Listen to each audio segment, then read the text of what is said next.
Hey everybody, Jason Ladany here, and about a week ago I asked for you guys to ask me some questions, and it's a week later, so I'm going to answer those questions, and by doing that, we're going to offend people on the internet.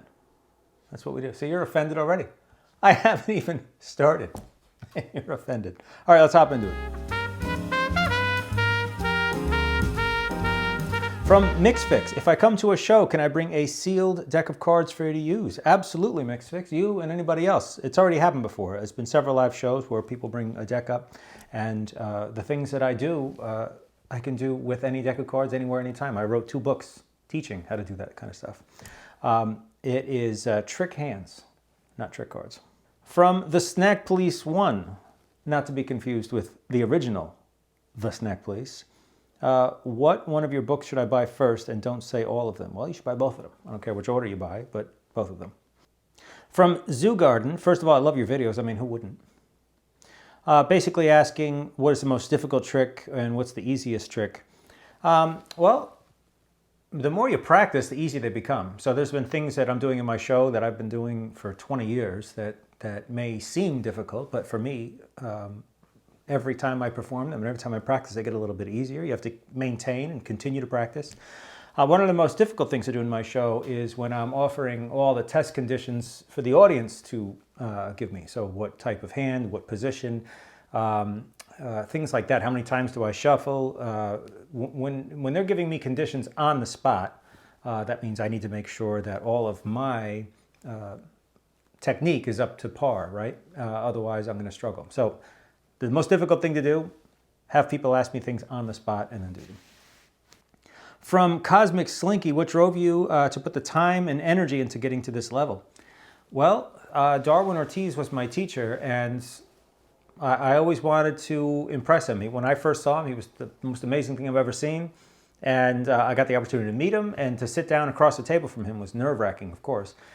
So when he would start to teach me this stuff, what drove me to get better was to come to a follow-up lesson and have him say, you know, that's great, or whatever, which he never did. Darwin wasn't, he wasn't there to praise you. You finish showing him something and he just move on to the next part. Now we're going to do this. So they're very strict lessons. And that, I think having them be strict lessons even further made me want to work harder to continue to impress him. So I was kind of stuck in this loop of achieving a new level, and then he'd give me stuff harder to work on, and then I'd achieve that, but then he'd give me stuff harder to work on, and we just kept doing that for 20 years. So having a good teacher is very important. From Seville 4683, how has magic changed since you first started? Well, I think that it's always changing, and you can't just keep doing the same tricks. You can't show up and do the same exact thing and expect the audience to see a bunch of stuff they've already seen and be impressed.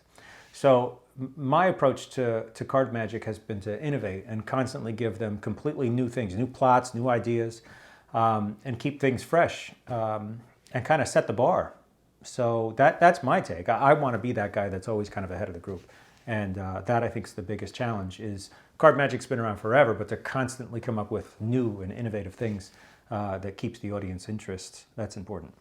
What's more important in card magic, skillful sleight of hand or the ability to create a sense of wonder? Well, the answer is both. You need the technical ability. If you don't have that, you're not going to fool anybody. You're not going to create a sense of wonder. And then what good is great sleight of hand that doesn't create a sense of wonder? So you do need both. I will see some videos of some sleight of hand artists that are extremely talented, but there's no real point to what they're doing. It's an amazing thing, but it doesn't really mean anything. So it just becomes a little bit of a puzzle. You might say that there's some good performers out there that have good stage presence, but don't really have the chops. You know, why not have both? So I think they're both important. From Caden's Music Studio, what is the hardest trick for you to do, which requires the most skill and techniques? Well, that's easy. Go on YouTube and search Ladany Magic Castle, and you can watch my Magic Castle set, all one take.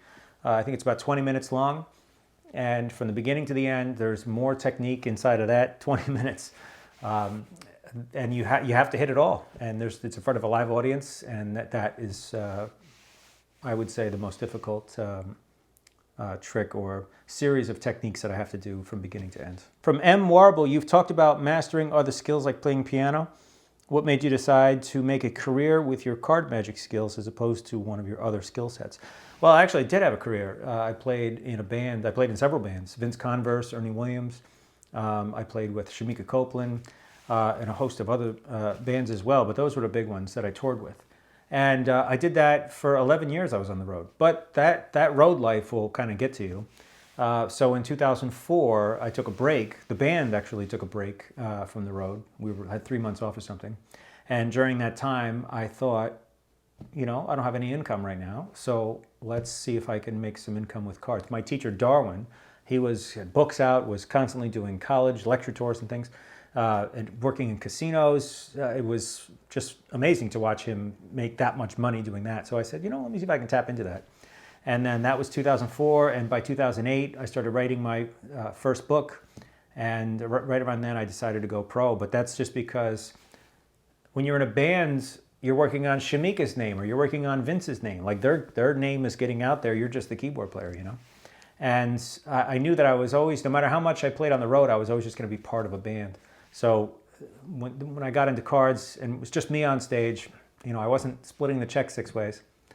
And I was working on my own career, and I was my own boss, and that to me, that was worth pretty much everything. But so anyway, back in 2004 or 5, made that switch, started getting income from cards, wrote a book, and then realized that I don't think I want to go back out. It would require a lot of money for me to go back out on the road. And at this stage of my life, I don't think I would go back out on the road at all as a musician.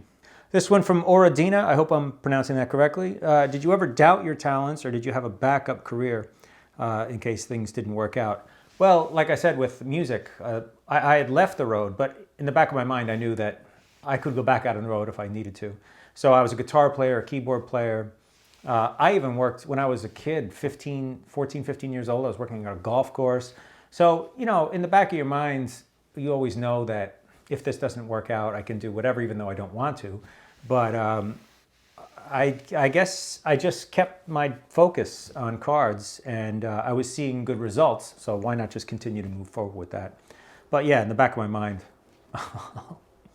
I'll go, rake bunkers again to make a living. This from somebody's name that I'm not going to bother pronouncing. I'm a huge fan of your reels. And is there any advice on where to start sleight of hand or card tricks?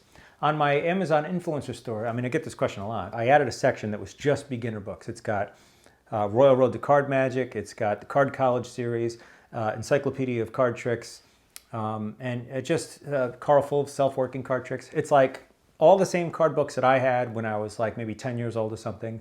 And these are pretty simple things to moderately, like a little bit more work, and then maybe a little bit of expert stuff in Card College.